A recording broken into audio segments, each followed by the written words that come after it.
Hello, नमस्कार. मी लक्ष्मी. सर्वांचं मनापासून स्वागत आहे सर्वांना. श्री स्वामी समर्थ. दूध आलं, दूध घेतलं, आता गरम करायला ठेवते. आणि रात्रीचं दूध होतं ते पण मी गरम करायला ठेवते बघा. कार्तिकच पितो आणि मी चायला वापरते. आणि त्याच्या मूडवर असतं की दूध प्यायचं का नाही प्यायचं. मग दूध प्यायचं असलं तर मग लगेच संपतं, नाही प्यायचं असलं तर राहतं ते असो. आणि इथं बघा मी 2 दिवस झाला राजमा भिजवले आणि सारखं पाणी काढत होते बघा. आणि चांगलं स्वच्छ 2-3 पाण्याने धुवून घेतलं. आणि त्याच्यानंतर बघा मी कुकरला लावून घेते. आताच लावून घेते, परत चांगलं शिजायला पाहिजे आणि त्याचं पोट फुटायला पाहिजे तोपर्यंत. तर मी कुकरला लावून घेते 4, 5, 6, 7 शिट्ट्या होईपर्यंत. आणि पाणी ओतून घेते, राजमा टाकते आणि त्याच्यात थोडंसं हळद आणि मीठ लावून ना शिट्ट्या करून घेते. आणि ह्याची रेसिपी संध्याकाळी बनवणार आहे. तर म्हणून फक्त आताच कुकर लावून घेते. आणि मी काय बनवणार आहे आता आम्हाला जेवायला, मला आणि कार्तिकला, तर बटाट्याचा पराठा करते. कारण की कार्तिकच्या पप्पाचा डबा झाला, कामावर गेले. तर मी बटाट्याचा पराठा बनवून घेते. आणि मिरची, अद्रक आणि लसूण त्याचा टेस्ट बनवला. आणि धना पावडर, हळद नाही टाकली. आणि आमचूर पावडर आणि चाट मसाला.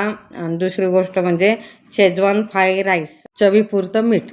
तर कार्तिकला कांदाचं आवडत नाही, मला कांद्याचं आवडतं, म्हणून वरतून कांदा टाकून हे केलं आणि त्याला मिक्स केलं आणि त्याचं बाजूला काढून ठेवलं. आणि मला कोथिंबीर नाही म्हणून मी साधं सिंपल करते. कोथिंबीर पाहिजे त्याच्यात. आणि कोथिंबीर संपली आणि मी पराठा बनवायला गेले तर कोथिंबीर संपलं. असं म्हणजे पटापट आमच्या दोघांपुरतं 2-2 पराठा बनवते, खातो आणि बाकीचं कामं करायचे. कार्तिकची सुट्टी लागली ना शाळेची आणि फक्त एकच टिफिन आहे म्हणलं ना, जरा लेट झालं की सगळं लेट होत जाते. आणि कार्तिकची शाळा सुरू झाली की माझं व्यवस्थित रुटीन बसते. आता कार्तिकची शाळा नाही, तो पण लेट उठतो आणि झोपायचं. म्हणून तर काय, शाळा सुरू झाल्या की लवकरच उठायचं आहे. त्याच्यासाठी मी पण त्याला काय बोलत नाही. म्हणून त्याला पण 8, 8:30 वाजेपर्यंत उठतो. 8, 8:30, 9 वाजेपर्यंत उठतो. आणि त्याला पण काय बोलत नाही, कारण तेव्हापासून तो झोपला आहे. आणि सुट्टी पडल्यापासून आमचं रुटीन जरा फिसकटलं आहे. नवीन घरात आल्यापासून फिसकटलं आहे. मला तर असं वाटतं आहे जोपर्यंत कार्तिकची शाळा सुरू होत नाही तोपर्यंत आमचं काय रुटीन घेत नाही वाढतं आहे. साध्याचे 2 पराठा करून बाजूला घेते कार्तिकला. आणि मला कांदा टाकून मी करून घेते.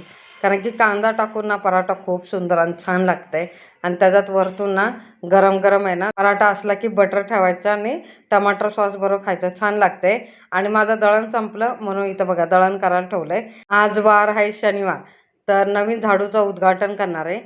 जेव्हा आणलं तेव्हा पूजा केली किंवा शनिवारी पण पूजा करून लगेच वापरला तरी चालते. तर इथं बघा मी थोडंसं झाडूला पाणी लावून घेते. त्याच्यानंतर हळद, कुंकू, अगरबत्ती हे सगळं ओवाळून 5-10 मिनटं ठेवून मग चालू करायचं.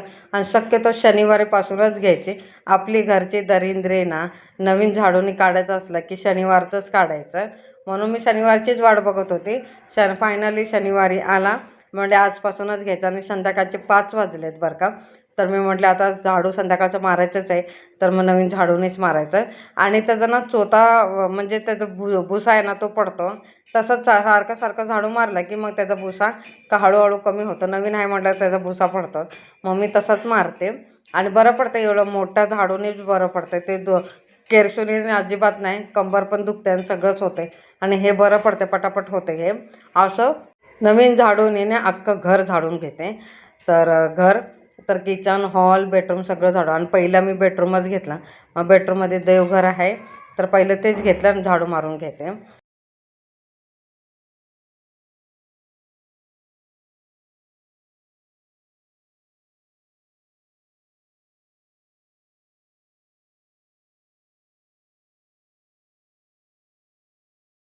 झाडू मारून तर झालं, एका साईडला लावून घेते.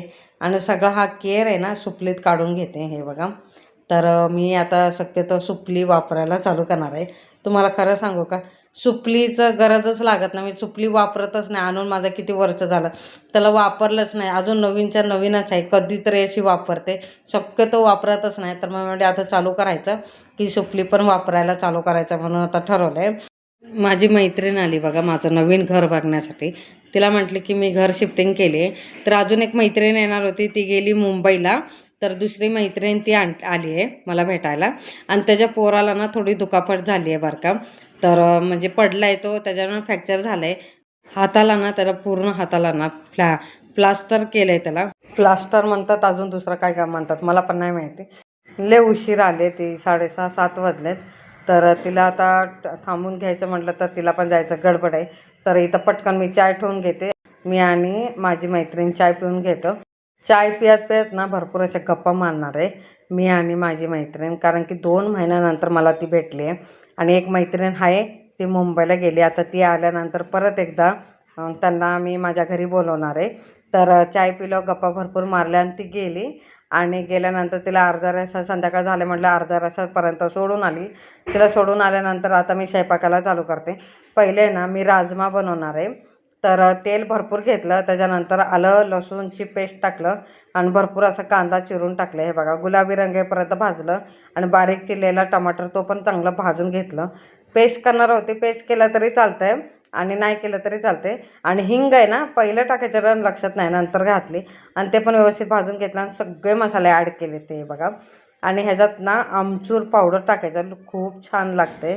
मला आवडतं राजमा खूप. राजमाची रेसिपीच मला खूप आवडते म्हणून बनवते. तर मसाले जळायला नाही पाहिजे म्हणून थोडंसं पाणी टाकून चांगलं भाजून घ्यायचं आणि शिजवलेला आहे ना राजमा तो टाकायचा त्याच्यात. आणि परत पातळ किंवा मिडियम टाईप करायचं असलं तर परत गरम पाणी टाकायचं बरं का ह्याच्यात. तुम्हाला मी सकाळी सांगितलं की कोथिंबीर संपली आणि माझ्या लक्षात आलेलं, पण ती आली माझी मैत्रीण विसरून गेली कोथिंबीर आणायचं. असो, राजमाची रेसिपी कशी झाली नक्की कमेंटमध्ये सांगा. आजचा व्हिडिओ आवडला असेल तर लाईक शेअर सबस्क्राईब करा. सगळ्यांना श्री स्वामी समर्थ.